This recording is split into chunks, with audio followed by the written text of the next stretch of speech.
Hello, everyone, and welcome back to our A to Z series focusing on supporting children with reading and learning difficulties. I'm Florence Callender, your educational consultant, learning strategist, and the difference in learning speaker with over 25 years of experience in helping children overcome challenges in their educational journey. Today's letter is E, and the word is executive function. I know, I did it again. I have two words and not one. Anyway, what is executive function?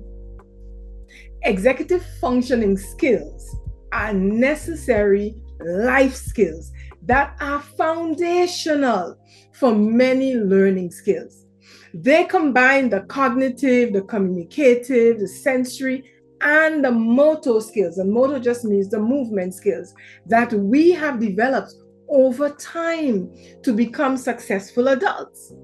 They are very important mental abilities that form the basis for planning, organization, initiation, and following through all tasks, all assignments and problems, both inside and outside of school.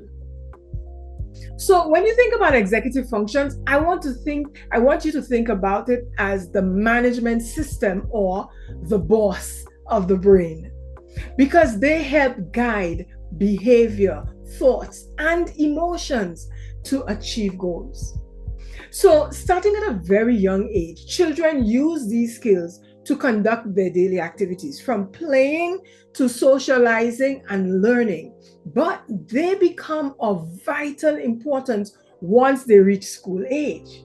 We use executive functioning skills in just about every aspect of our daily lives. So, how do these executive functioning skills challenges show up? Let me ask you, do you have or do you know a child who has trouble beginning any kind of task? Whether it's homework or house chores, anything you ask them to do. They dilly-dally, they mill around, they find all kinds of stuff to do. They just cannot start the task. This executive function skill is task initiation. This is a very important executive function.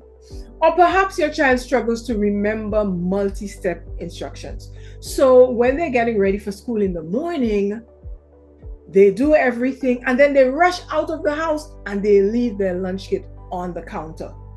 Or they leave their homework on the table. That's a working memory problem. They couldn't remember all the little pieces of things that were in their mind and move them around in a functional way. That's another executive function. Or maybe your child has difficulty planning and prioritizing. They don't know what to do first. They look at everything and they get all flustered. And they want to spend more time on one thing than the other, but then in the end, that wasn't the thing they were supposed to spend the time on. These types of difficulties also come under executive functioning skill, planning and organizing. And that child who can't decide on one thing or another, that skill is underdeveloped. Now, they may also have trouble staying on the task. So they start the task, but they're so frequently distracted, they can't stay on it long enough to accomplish it.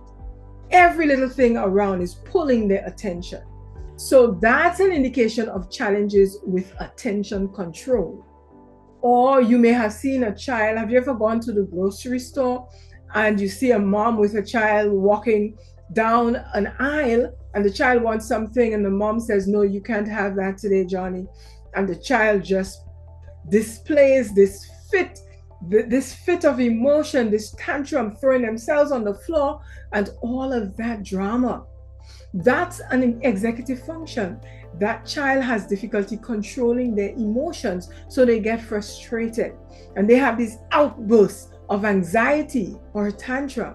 So if your child has underdeveloped functioning executive skills, what is the impact on learning? Well, these skills significantly impact your child's ability to learn. So you may find that they struggle to keep up with the pace of the classroom. If they're constantly getting distracted and their attention is pulled everywhere, they're not going to keep up with what's happening in class. They may feel overwhelmed by all of the multi-step directions and tasks that the teacher gives them, or they have difficulty just following along with the lesson because they have trouble sequencing things in their mind.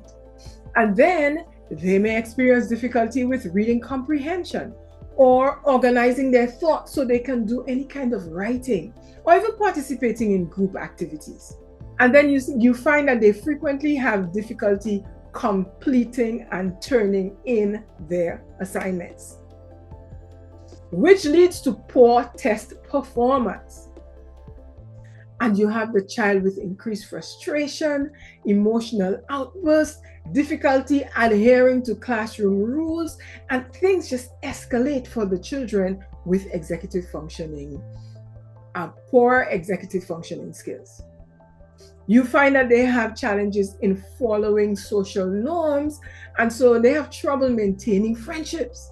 And over time, these struggles can lead to a decrease in their own confidence and motivation, and then it makes learning feel like an uphill battle. Do you want to do anything that costs a lot of effort and that you always feel like you're failing? If as an adult you don't want to do it, you're not motivated to do it, think about the children. They have the same types of feeling. Now, children don't know how to do these things when they're born, but they learn them as they grow up. They get better at them as they become teenagers and young adults all the way into their middle 20s. They are still developing their executive function skills. So if your child has trouble with these skills, do not despair, because you can teach them. You can teach them to your child. It's important for them to learn them when they are young. So you should be observing your child and seeing where they're having the difficulty, because the best time to start teaching them is when they are young. Children practice executive functioning skills while they are playing. And as they get older and you give them more things to do at home and the teacher gives them more things to do at school, they develop those skills.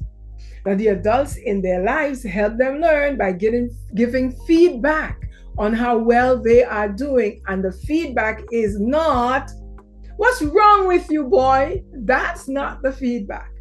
When the child succeeds, you praise them. If they have trouble, you say, "Oh, I see you having a little trouble with this. Let me help you." And give them some instruction or show them what to do. This helps them improve every day.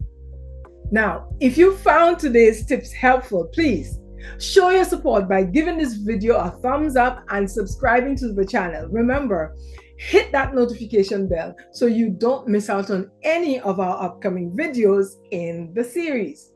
In the next video, we will be discussing the letter F.